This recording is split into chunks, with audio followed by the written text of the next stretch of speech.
ప్రీతమ ముఖ్యమంత్రి జగన్మోహన్ రెడ్డి గారు గత 5 సంవత్సరాల నుంచి మరి పేద బడుగు బలహీన వర్గాలకి మరి పార్టీలతో సంబంధం లేకుండా, కులంతో సంబంధం లేకుండా, మతంతో సంబంధం లేకుండా అన్ని వర్గాలకి ప్రజలకి మరి గత 5 సంవత్సరాల నుంచి మరి డీబీటీ ద్వారా మరి వాళ్ళ పేద ప్రజల యొక్క స్థితిగతులను మెరుగుపరచడం కోసం మరి పూర్తిగా వాళ్ళ అకౌంట్లో డైరెక్ట్గా బెనిఫిట్ ఇవ్వడం జరిగింది. దాదాపు 2,50,70,000 కోట్ల రూపాయలు వాళ్ళ అకౌంట్లో వేయడం జరిగింది. మరి వాళ్ళ ఇంత పెద్ద మొత్తంలో గతంలో ఏ ముఖ్యమంత్రి కూడా ఈ విధంగా పేద ప్రజల కోసం పోరాడిన వ్యక్తి లేరు. అలాంటి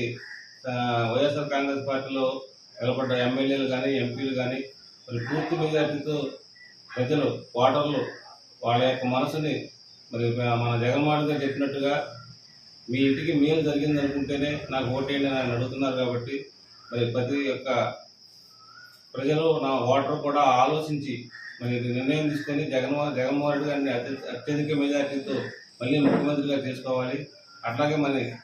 ప్రతాప్ నారాయణ గారికి మంచి మెజార్టీతో మన నియోజకవర్గంలో మళ్ళీ ఎమ్మెల్యేగా చేసుకోవాలి. అలాగే కారుమూరి సునీల్,